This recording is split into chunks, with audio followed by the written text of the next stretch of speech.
my name is Margaret Ranskowski, and I was in a group with Johanna and Emma. We decided to do a presentation on tuberculosis. So tuberculosis is an infectious disease. It is caused by a bacteria called Mycobacterium tuberculosis. It's a lung disease, but it can affect the area around the brain called the meninges, kidneys, bones, and other tissues. And this is usually in later onsets of tuberculosis. There are two main types. Latent tuberculosis occurs when the bacteria in your body remain in an inactive state and they cause no symptoms. This type is not contagious, but it can turn into an active form of tuberculosis, which is, so treatment is necessary to help slow the spread.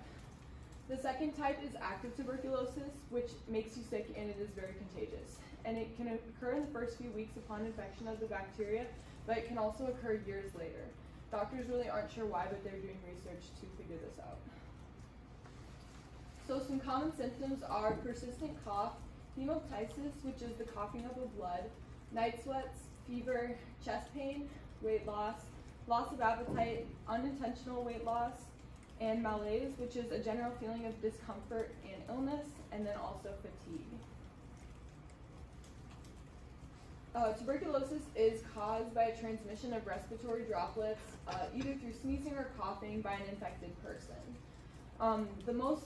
Most infected people have had a sustained exposure and not a single one exposure, and this is usually to an active agent over a course of time.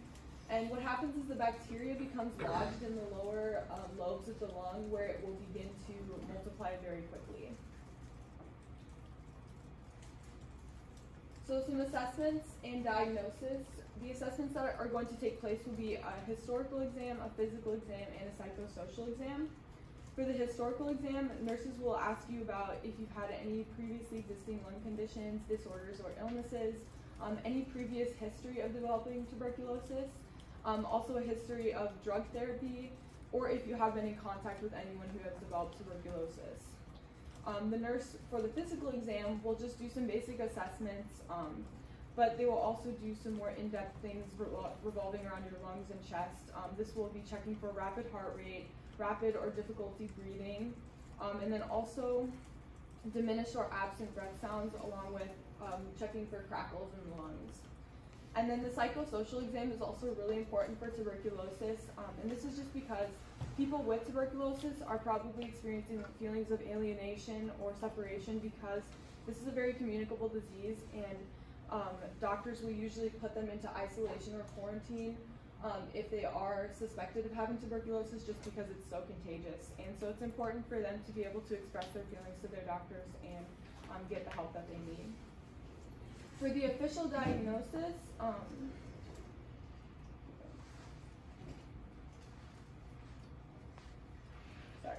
For the official diagnosis, there are two types of tuberculosis tests. The first is the skin test, and this is performed by injecting a small amount of fluid called tuberculin into the skin on the lower part of the arm. And the result really just depends on the size of the raised hard area or swelling where that injection took place. There's also a tuberculosis blood test, which is just a regular blood test that is used to analyze the blood and look for that bacterium. There's also a chest x-ray, which is really just used to assess the lungs and check for any swelling or any fluid buildup. And then a sample of sputum, which is just that it's a sample of like the coughed up mucus in your lungs, and they can just check that for the bacteria as well. So some treatments, medication is the #1 form of treatment, and this is usually prescribed in the form of antibiotics. Tuberculosis is very resistant to drugs, so multiple medications are often administered together in a sort of drug cocktail. And it really depends on the severity of your tuberculosis disease, but it may require several drugs at once. And then the duration of the treatment also varies, and again, depending on the severity of your tuberculosis, it can last up to 6 months. You will need to take tuberculosis medicine for at least 2 to 3 weeks so that you can no longer spread the germs and it's not contagious. And even when you start to feel better, you need to stay on your medicine until it's cleared by your doctor and that you're completely okay to stop. So for the prognosis and follow-up, just to note that without proper treatment, tuberculosis is very fatal and it often results in death, sadly. However, since 2000, 53 million lives have been saved through proper and effective diagnosis and treatment. Just some follow-ups: avoid smoking, alcohol use, and learn to maintain adequate nutrition and health. And also be informed on medication and learn to recognize any recurring symptoms. While recovering, it's also very important to regularly follow up with your doctor just to make sure that everything's going okay. And lastly, for the PSA announcement, just a brief review. Tuberculosis is an infective lung disease that can be highly contagious and remain dormant within humans. It's commonly contracted while traveling abroad to areas with high infection rates of tuberculosis. The affected populations are not, they include people with HIV infection, those with tuberculosis infection in the past 2 years, babies and young children, the homeless, people who have taken illegal drugs, nursing home residents, and foreign-born individuals. Some preventative measures that can be taken to avoid contracting tuberculosis would be avoiding close contact or prolonged time with people who have been diagnosed with tuberculosis, washing your hands, covering your cough and sneeze, and not ignoring your symptoms when you develop them.